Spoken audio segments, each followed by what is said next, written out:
इतनी महंगाई में अन्य विश्वविद्यालय की तुलना में यहाँ बहुत कम है।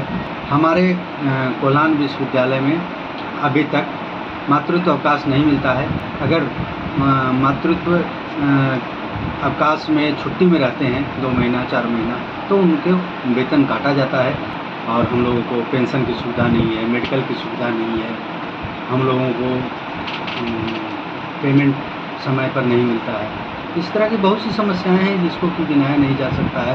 अगर अभी बीएड में कोल्हान विश्वविद्यालय में समस्या का अंबार है, जिसमें पहला जो समस्या है कि इतनी महंगाई में अन्य विश्वविद्यालय की तुलना में यहाँ बहुत कम है।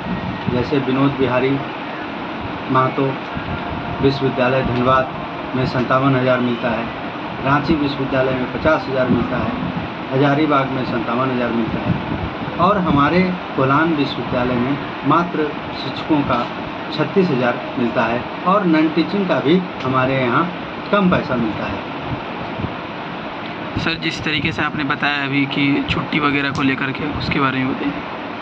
हमारे कोल्हान विश्वविद्यालय में अभी तक मातृत्व अवकाश बीएड के शिक्षिकाएं एवं नॉन टीचिंग स्टाफ को, जो हमारे बहनें हैं, उनको मातृत्व अवकाश नहीं मिलता है। अगर मातृत्व अवकाश में छुट्टी में रहते हैं 2 महीना 4 महीना तो उनके वेतन काटा जाता है और 2005 से ऐसा हो रहा है, जबकि हेमंत सरकार द्वारा सभी अनुबंध को मातृत्व अवकाश दिया है, लेकिन बीएड में अभी तक लागू नहीं किया गया है। स्वास्थ्य मंत्री झारखंड के जमशेदपुर के हैं और शिक्षा मंत्री भी जमशेदपुर के हैं, लेकिन इस पे कोई ध्यान नहीं दे रहा है, कोई सुनने वाला नहीं है। हम लोगों ने लगातार राजभवन, राज्य सरकार और विधायक मंत्री, कुलपति इत्यादि से अपनी मांगों को या चैनल के माध्यम से रखते रहे हैं।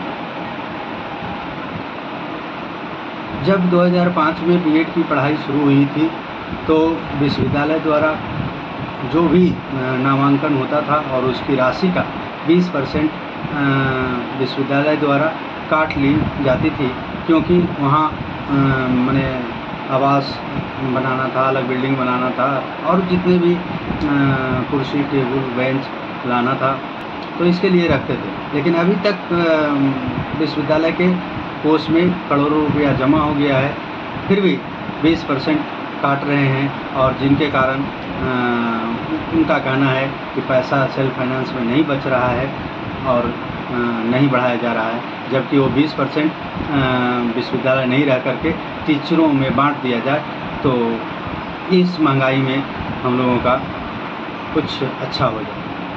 हम लोगों को हमेशा अनुबंध विस्तार के लिए कड़ी मशक्क़त करनी पड़ती है।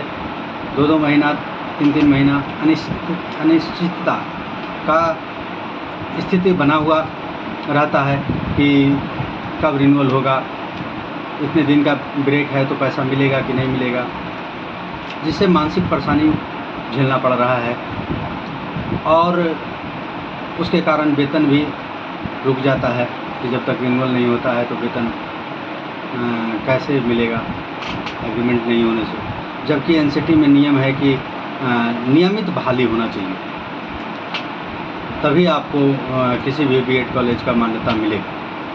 और आज 19 वर्ष बाद भी वही स्थिति बना हुआ है और हम लोगों को पेंशन की सुविधा नहीं है, मेडिकल की सुविधा नहीं है, हम लोगों को पेमेंट समय पर नहीं मिलता है।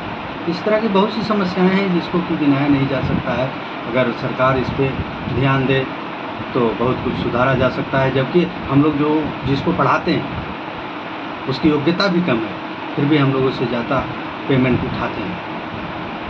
2005 से कई बार शिक्षा मंत्री, राज्यपाल और कुलपति को ज्ञापन दिया गया।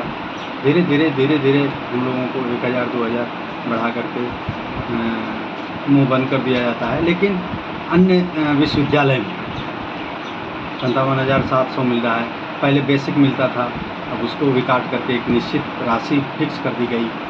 जो सही नहीं है। अपना परिचय पूरा दे दीजिएगा। मैं डॉक्टर विश्वेश्वर यादव, विभागाध्यक्ष, the graduate school college for women, Jamshedpur.